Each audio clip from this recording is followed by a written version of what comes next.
دزړو د اخلاص می حاضرو تا سلام دنن ختم د قران دې د ټولو مبارک شه نن ختم د قران دې د ټولو مبارک شه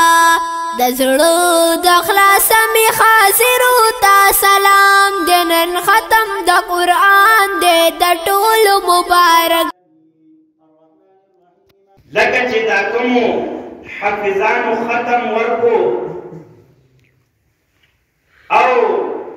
دا خبره دی امت ته وښودله چې څنګه الله فرمایلی دي چې دا قرآن ما نازل کړی او د دې قرآن حفاظت هم زه کوم تر قیامت ورځې پورې نو الله جل شانه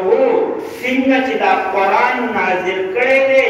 او الله د دې سینو په دې زړه کې اچولی دی او بیا دې د دې خپلې سینې زموږ زنانه در په در شوي یا الله لوپټې کوزې شوي یا الله برکې کوزې شوي خدایه مونږ خیر ته ماواله کړې یا الله مونږ باندې خپل رحم وکړي یا الله مونږ باندې خپل فضل وکړي یا الله مونږ اخري دور کې یو زموږ د فریاد اورېدونکی څوک نشته دی یا الله زموږ دپاره ټولې دروازې بند دي خو یا الله نن ستا په کور کې ناست یو ستا د کلام نه پس ناست یو یا الله زموږ په حال رحم وکړي یا الله چې موږ دې دور کې څونه ذلې شو داسې یو دور کې وکړي یا الله په مختلفو حربو زموږ زړه له کوره وتي او یا الله بې پردې شو خدایه تا چې څنګه بدر کې امداد کړی و داسې اوس موږ سره امداد وکړي یا الله موږ هم د امداد منتظر مونږ هم دې شدت ته ګورو چې کله به امداد راولي او کله به زموږ دا حال ښه کې یا الله مخکې به چې مونږ ماشومانو مونږ به علم کول سکول به هم ویلو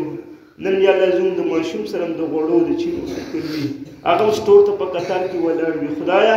د دې مصیبت او پریشانونو مونږ په امن او امان کې وساتي خدای دې مجلس کې څونه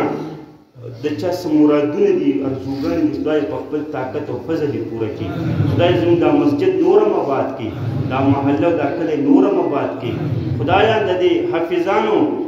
والدینو له د دې قرآن پوره اجر ورکړي او په دې یا الله استقامت ور نصیب کړي یا الله پریشانۍ هم ختمې کړي دا کوم ملګرو په دې صدقه کې امداد کړی یا الله قبول یې کړي اللهم ربنا اتنا فی الدنیا حسنه